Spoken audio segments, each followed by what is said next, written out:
Hi everyone, I'm Namita Piparaiya and you are watching me on eTimes Lifestyle. Today we are going to look at 5 yoga poses that are great for dads. When it comes to our fathers, there are 2 things that we need to be mindful of. Number 1, the mobility and the flexibility of our spine, and secondly, heart health, which translates into stress management.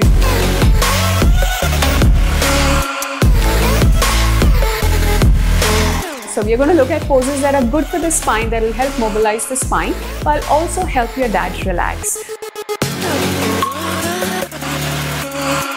So let's begin. We are going to first start with CatCow. So I want you to come into a tabletop position. I'm just going to show these to you. And when you're in a nice tabletop position, all you have to do is look up and look down, creating an arch with the spine. Set an intention to move through the entire spine, because as we start to do this, people tend to move mostly from the lower back. But I want this pushing action where you really round the shoulders and then you roll the shoulders back, slide your chest forward. And here's a very good cue to help you understand that. Pretend your chest is a car and your arms are 2 pillars. So you're trying to drive this car or the chest through the gateway of your arms, and then you press the palms into the ground and lift the chest away. So this driving action really helps you mobilize the shoulder blades. You can do 10 to 15 of these, and this is a great way to begin your practice. After this, we are going to look at a posture called Vrikshasana or tree pose. For that, I'm going to stand up. So let's do that. Alright, when you're in standing position, make sure your feet are parallel to each other and that they are hips width apart. Then I want you to take your hands on the waist to get started and start lifting 1 foot off the ground. So this is your starting position. If you've never done tree pose before or balancing on 1 leg is a challenge for you, then just stay with this. Right knee bent, lifted up, or left knee for that matter, and you hold. But if this is comfortable for you and you have practiced single leg balancing before, you can come into the traditional Vrikshasana. I have placed my foot high up on the leg. You can place it lower as well. It's alright. Let's just explore balancing on 1 leg today. And to help you do that, there are 2 things. 1, find a point on the wall or the ground in front of you to look at, to focus on, to concentrate. It will help you balance better. But if you're feeling a little wobbly today, then you can also stand against a wall. That gives us some confidence, or you can have a chair next to you for support. And make sure that when you do single leg balancing, you do it equally on both sides. So that was tree pose. Let's move on to the next posture, and I'm going to go back to sitting on the mat. Alright, we are back on the mat. We are going to now relax ourselves a bit. So coming into child pose, but with a variation. I want you to widen the knees, and as you bring your head forward towards the ground, move to the right. Move all the way or as much you can to the right so that your chest is almost resting on the right knee. Walk your left hand forward as much as you can, as if your fingers are like little spiders crawling forward as far as they will go, and then try to reach towards the ground. Now this is child pose, but it's also giving a nice stretch to the lats, muscles that tend to become tight for men for various different reasons. So let's hold here. 5 to 10 breaths is what you can do. Make sure you do it on both sides, right and left, and I'm going to show it to you on the other side as well. Widen the knees 1 more time, come forward, but instead of staying in the middle, move over to the left. And it's alright if the chest doesn't reach the ground. You could be here, you could be walking forward, as long as you feel that stretch, and then make your way down.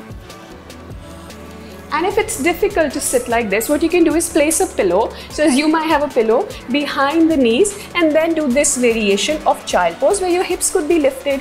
You could roll a blanket behind the knees as well to support you, to help make this posture a little bit more comfortable. From here, we are going to move into a back bend now. So come to lie down on the belly, hands by the chest. Forehead close to the ground. Actually, I want you to move your hands forward because this is far more accessible and effective. So place your palms down, elbows on the ground as if you were the Sphinx. So both the hands are parallel to each other.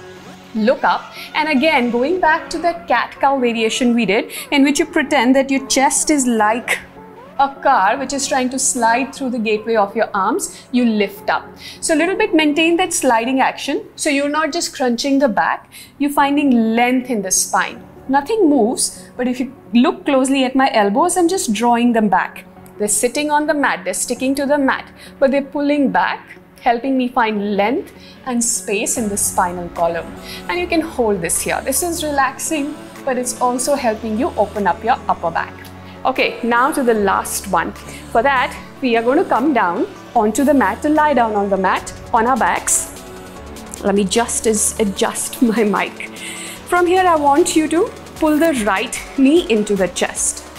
And what I'm going to do is I'm going to do a twist here. And that's important for the upper back. So as you do the twist, you take the right knee towards the left as far as it will go. You can lift the hip off the ground and maybe the knee reaches the floor. Now what we're going to do is open the hands out. So you may not see it in the camera, but both my hands are reaching out like a T shape in the body. And what I'm going to do is lift the right hand, make it meet the left, and then open. So like you're opening and closing a book. Open and close. So you keep the knee on the ground. You keep the knee on the ground, the one that is bent, and you aim to bring the shoulder towards the ground. It may not happen. Maybe we'll be somewhere here. Absolutely fine. Just as far as you can go, you open and close the book. This is an excellent way to work on the upper back, which can be tight and stiff for our dads and for those people as well who work a lot in front of the computer.